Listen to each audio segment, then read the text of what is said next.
오늘 우리가 함께 나누실 말씀은 창세기 23장 12절에서 20절 말씀입니다. 창세기 23장 12절에서 20절 말씀 우리 함께 합독하시겠습니다. 아브라함이 이에 그 땅의 백성 앞에서 몸을 굽히고 그 땅의 백성이 듣는 데서 에브론에게 말하여 이르되 당신이 합당히 여기면 청하건대 내 말을 들으시오. 내가 그 밭값을 당신에게 주리니 당신은 내게서 받으시오. 내가 나의 죽은 자를 거기 장사하겠노라. 에브론이 아브라함에게 대답하여 이르되 내 주여 내 말을 들으소서. 땅값은 은 400세겔이나 그것이 나와 당신 사이에 무슨 문제가 되리까. 당신의 죽은 자를 장사하소서. 아브라함이 에브론의 말을 따라 에브론이 헷 족속이 듣는 데서 말한 대로 상인이 통용하는 은 400세겔을 달아 에브론에게 주었더니 마므레 앞 막벨라에 있는 에브론의 밭 곧 그 밭과 거기에 속한 굴과 그 밭과 그 주위에 둘린 모든 나무가 성문에 들어온 모든 헷족족이 보는 데서 아브라함의 소유로 확정된지라. 그 후에 아브라함이 그 아내 사라를 가나안 땅 마므레 앞 막벨라 밭 굴에 장사하였더라. 마므레는 곧 헤브론이라. 이와 같이 그 밭과 거기에 속한 굴이 헷 족속으로부터 아브라함이 매장할 소유지로 확정되었더라. 아멘. 할렐루야. 아브라함이 75세 때, 그러니까 사라가 10살 차이가 나니까 사라가 65세 때 아브라함은 사라와 함께 조카 롯과 함께 어디를 떠나게 됩니까? 하란을 떠나서 하나님이 지시할 그 땅에 향해서 이제 가나안을 향한 첫 발을 내딛게 됩니다. 그때 하나님이 이제 두 가지를 약속하셨습니다. 하나는 뭐냐면 하나님께서 이제 자손을 주시겠다라는 것이었고요. 또 하나는 뭘 주시겠다는 거였죠? 땅을 주시겠다는 것이었습니다. 그래서 이제 땅과 자녀를 주시겠다는 그 약속 하나만을 바라보면서 아브라함과 사라는 그렇게 해서 자신의 친척 그리고 또 자신의 본토, 자신의 생활의 모든 본거지를 다 내려놓고 주님의 말씀에 따라서 가나안 땅을 향하게 된 것입니다. 자, 그런데 이제 그 가나안 땅에 도착해서도 금방 그 모든 하나님의 언약이 이루어졌나요? 안 이루어졌나요? 이루어지지 않았죠. 아들을 얻기까지 무려 몇 년이나 걸립니까? 25년의 시간이 걸리게 됩니다. 많은 우여곡절을 겪게 되죠. 그런데 어쨌든 간에 하나님께서 약속하신 이 그 자녀의 축복은 분명히 받게 됩니다. 이삭이 태어나게 되었고 또 이삭에 관하여서는 어제 우리 함께 말씀을 나누게 된 것처럼 이제 완전히 이제 하나님께서 인정을 하게 하시는 자녀를 통하여서 하나님께서 아브라함을 완전히 인정하시는 그런 이제 사건, 그 모리아 산에서 이삭을 바치는 그 사건을 통해서 하나님께서는 아브라함의 믿음을 확인하게 되시죠. 그러니까 이제 자녀에 관한 이 모든 문제, 그러니까 바다의 모래처럼 무별처럼 많게 하시겠다는 하나님의 언약은 이제 누구를 통해서 이루어지게 됩니까? 아브라함을 통해서 이루어져 가게 됩니다. 자, 그런데 아직까지 이루어지지 않았던 한 가지가 있죠. 그건 뭘까요? 땅에 대한 문제입니다. 이 땅이라는 예레츠라는 이 땅은요 굉장히 중요한 개념입니다. 단순하게 그냥 여러분들 우리도 땅이 중요할까요? 안 중요할까요? 굉장히 중요하죠. 근데 그 고대 시대의 이 땅이라는 건 굉장히 중요하고요. 특히 이제 이 땅이라는 것이 그냥 땅이냐 소유지로서의 땅이냐는 더욱더 중요하다고 볼 수가 있습니다. 그래서 오늘도 본문에 보게 되면 두 번이나 그런 말이 나오죠. 18절과 20절 말씀에서 소유로 어떻게 됩니까? 확정된지라 이런 얘기가 두 번이나 나와요. 그러니까 지금 오늘 이 본문을 통해서 우리가 확인할 수 있는 것 하나는 뭐냐면 이제 드디어 아브라함이 가나안 땅에서 자신의 소유지로 확정된 땅이 생기게 되었다는 것입니다.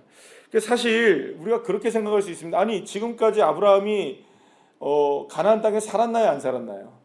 분명히 살았어요. 지금까지도 살았고 뭐 계속 살았었습니다. 뭐 25년 지금까지 보게 되면 이제 사라가 지금 몇 세에 죽습니까?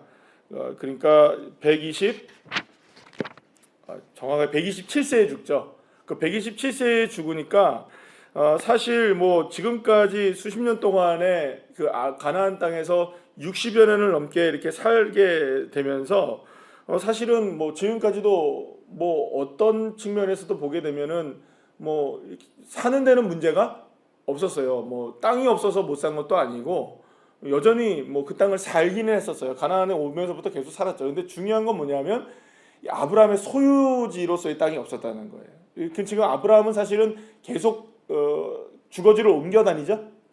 예, 뭐 여기서 저기서 계속 옮겨 다닙니다. 지금도 마지막에 어디 지금 와 있냐면 브엘세바에 와 있었거든요. 그래서 사실은 여기서 이제 뭐 브엘세바 왔다가 또 거기서 죽고 또 이제 헤브론으로 가고 하는 여러 가지 과정들을 쭉 거치게 되면서 사실은 아브라함이 힘이 있었어요. 힘이 있었어요. 오늘도 본문에서 보게 되면 그 이제 에브론이라는 그러니까 햇사람 에브론과 함께 이런 여러 가지 이야기를 나누면서 그 뭐라고 얘기하냐면 당신 앞에 우리 사이에 당신과 우리 사이에 무슨 문제가 되겠습니까? 막 이런 얘기 하죠. 그 땅 좀 내가 쓰겠다 나한테 좀 팔라 이렇게 얘기하니까 아니 우리 사이에 뭐 돈 주고 받고 살 일은 아니잖아요. 물론 은이 400세겔입니다. 뭐 이런 얘기 하잖아요. 그죠? 이 말은 은 400세겔 주세요라는 말이 아니라 그 땅의 가치가 은 400세겔 정도는 되지만 당신과 우리 사이에서 무슨 이게 지금 문제가 되겠어요? 라고 얘기를 하는 거예요. 그 말은 무슨 말이냐면 이미 이 아브라함이라는 존재는요 가나안 땅에서 굉장히 유명한 사람입니다. 그렇죠? 이미 여러분들 오늘 우리가 그 전에 있었던 이야기를 한번 생각해 보시죠. 이제 오늘 사라가 죽은 이야기 그 전에 어떤 일이 벌어집니까? 아비멜렉이 와가지고 아브라함과 뭘 맺자고 얘기합니까? 조약을 맺자. 그러면서 막 아브라함이 막 그러잖아요. 당신의 종들이 내 우물 뭐 빼앗고 막 이런 일들이 있었다. 그러면서 막 뭐라고 하니까 막 아비멜렉이 막 머리를 조아리고 막 이런 얘기가 나오잖아요. 근데 이 말이 무슨 말이냐면 아브라함이 무슨 군사를 가지고 있거나 물론 자기의 사병을 갖고 있었던 것 같아요.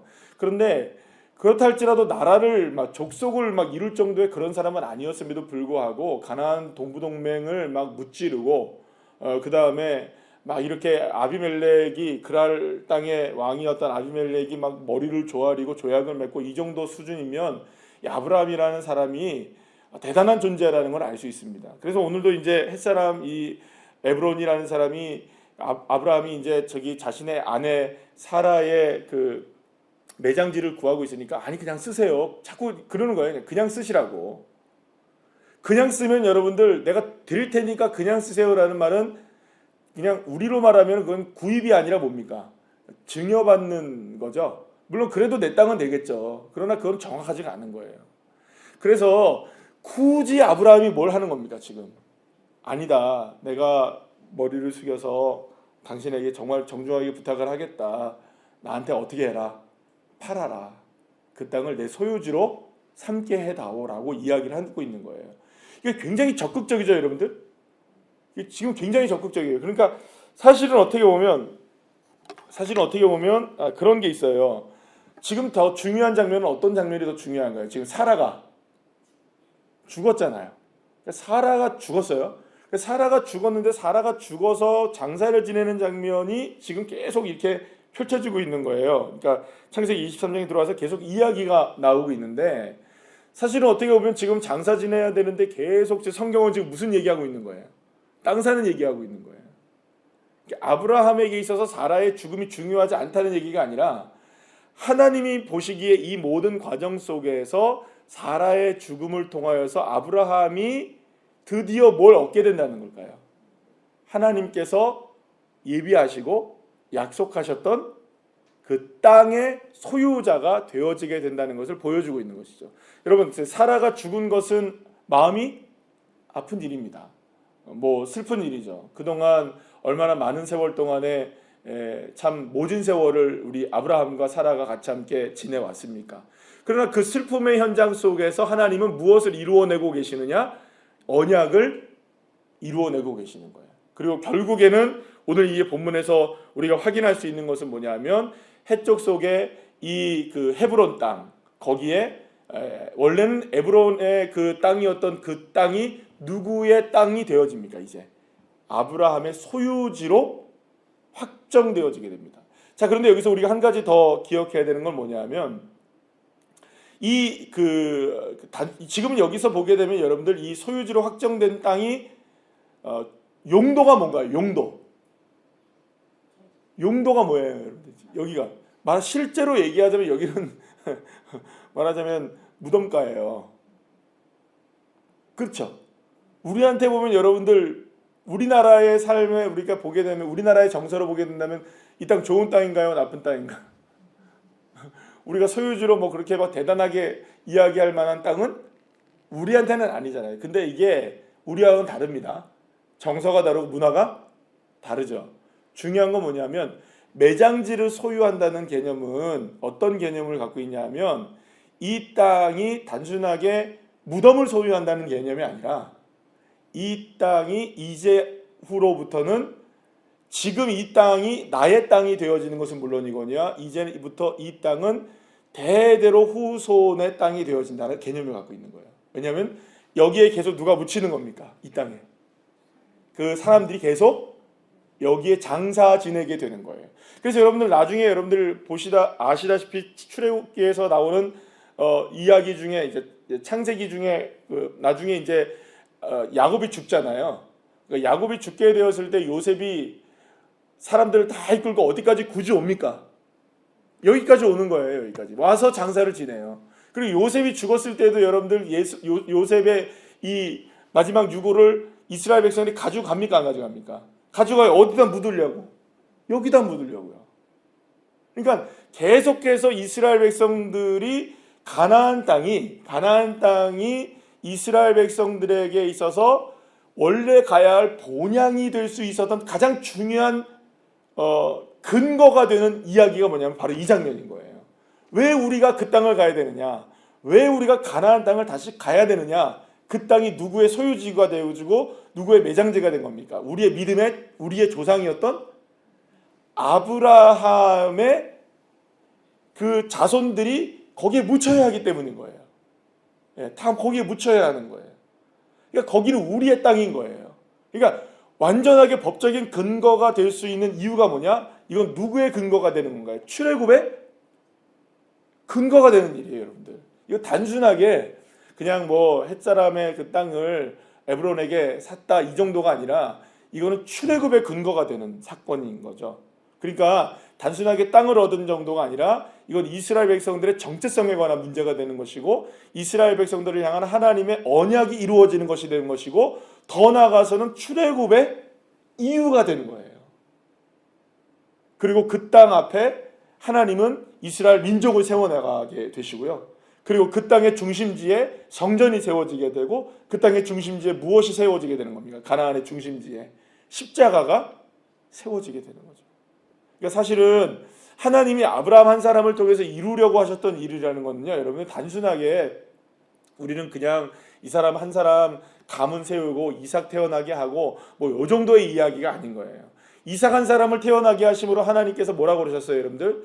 대적의 성문을 차지하게 하시고. 할렐루야. 그럼 이 말은 무슨 말이에요? 사단의 권세를 무너뜨리게 하시는 거죠. 그리고 또 어제도 우리 함께 살펴봤듯이 모리아가 어디입니까? 예루살렘이었던 거예요. 그러니까 이삭을 바치는 이 장면을 통하여서 하나님의 그림은 어디까지 지금 가 있는 겁니까? 신약 시대에 예수 그리스도의 십자가까지 이미 간 거예요, 여러분들. 만약에 여기서 아브라함이 실패하면 어떻게 될까요? 물론 하나님이 다른 방법을 사용하셨겠죠. 그러나 하나님은 알고 계셨던 거예요. 아브라함이 그 길을 걸어갈 것이라는 것을. 그리고 그 믿음대로 하나님께서는 이제부터 무엇을 이루어가는 것입니까? 이제 아브라함의 시작을 통하여서 예수의 십자가까지 가게 되고요.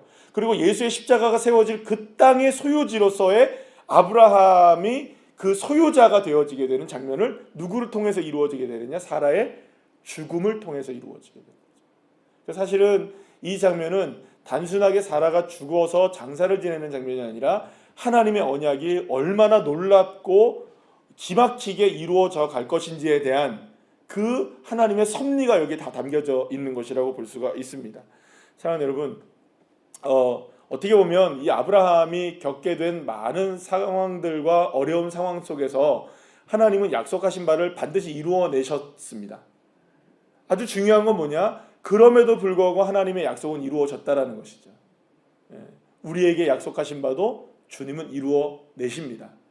설령 우리의 눈에 지금은 보이지 않아도, 지금은 느껴지지 않는다 할지라도 하나님이 역사하시는 것이죠.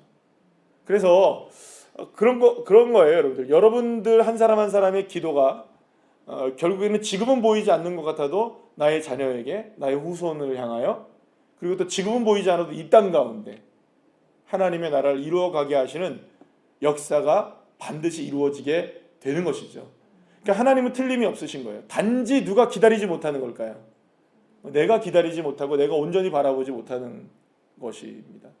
그러니까 가장 겸손한 건 뭘까요, 여러분들? 우리가 가장 겸손하다고 얘기하는 그 겸손이라는 것은, 겸손하게 순종한다는 것은 단순하게 여러분들 내가 하나님 믿습니다라는 것도 물론 뭐 그게 겸손하게 순종하는 것이지만, 내가 생각하는 시야와 생각을 이게 내려놓고 주님이 오르십니다. 주님이 오르십니다. 그러니까 어떤 상황이 내게 펼쳐진다 할지라도 주님이 오르십니다. 그러니까 지금 상황 속에서 이해하지 못하는 일들이 우리에게 있을 수는 있겠죠. 왜 이렇게 됐을까? 왜 이거는 이런 방식이었을까? 왜 이건 이렇게 되어야 했을까? 라고 생각하는 그 순간 하나님은 역사하시고 계신다는 겁니다. 그러나 우리가 그거를 자꾸 내 생각으로 가둬놓게 되면 어떻게 되나요? 하나님의 역사를 우리가 바라볼 수가 없게 되는 것이죠. 사실 신앙의 싸움은 날마다 그런 싸움입니다. 그래서 어제도 주일날 말씀을 드린 것처럼 이 믿음이라는 거는 어떻게 보면은 그 믿음이라는 거는 그 상황 속에서 어떤 것을 선택할 것인가에 대한 문제인 거죠. 그 상황을 어떻게 받아들일 것인가. 그러니까 나의 태도에 대한 문제인 겁니다. 그래서 늘 제가 말씀드리는 게 믿음은 태도라고 말씀드리죠. 오늘 처음 말씀드리나요, 제가? 아니죠. 매번 말씀드리죠. 믿음이 태도라는 말은 오해를 살 수는 있을 거예요. 믿음이 왜 우리의 태도에 달려있지? 라는 말이 아니라, 믿음이 태도라는 말은 우리의 태도에 달려있다는 말이 아니라, 믿음은 어떠한 상황 속에서 우리에게 어떤 태도를 요구한다는 거죠. 그럼 무슨 태도가 우리에게 필요할까요? 순종의 태도가 필요한 거고, 이해되지 않아도 따라가는 태도가 필요한 것이고, 그리고 또 그것을 다 우리가 볼 수 없어도 주님은 보고 계신다는 확정을 내 안에 어떻게 하는 겁니까? 하는 겁니다. 그러면 여러분, 우리는 그 상황 속에서 웃을 수 있는 겁니다. 비록 우리의 마음이 무너지는 상황들이 우리에게 펼쳐져도 웃을 수 있는 이유는 딱 하나입니다. 상황이 웃기기 때문에, 상황이 즐겁기 때문은 아닌 거죠. 하나님은 역사하신다는 것 때문이죠. 이 믿음이 우리에게 있는 겁니다. 그래서 이 사실은 얼마나 아브라함이 마음이 아팠겠어요? 그러나 근데 여기서 한 가지 마지막으로 하나만 더 우리가 살펴볼 건 뭐냐면, 아브라함이 굉장히 노력하죠, 지금. 그러니까 땅을 얻으려면 어떻게 되나요, 여러분들?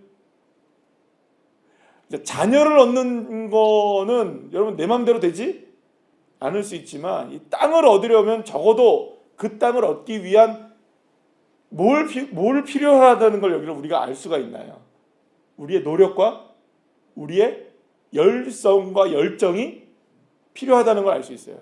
만약에 여기서 하나님이 기회를 주셨는데 아브라함이 그냥 에브론이 그냥 쓰세요라는 말에 그래 알겠습니다 쓰세요 하면 여기서 땅이 안 얻어지는 거예요. 얻어지긴 하지만 소유지로는 확정되지 못하는 거죠. 적극적으로 나서서 지금 아브라함이 뭐 합니까? 계속 그 땅을 소유지로 확정하기 위해서 금액을 지불하잖아요. 지금까지 사실은 여러분들 왜 아브라함이 지금까지는 땅을 못 얻었을까요? 어떻게 보면 땅을 못 주는 거예요, 사람들이. 왜 그럴까요? 굴러들어온 돌이기도 하고, 또 만약에 이 아브라함에게 땅을 팔게 되면 어떤 일이 벌어지게 될까요? 거기를 시작으로 하여서 족속이 만들어요. 족속이 하나가 아브라함 족속이 만들어지게 되는 거예요.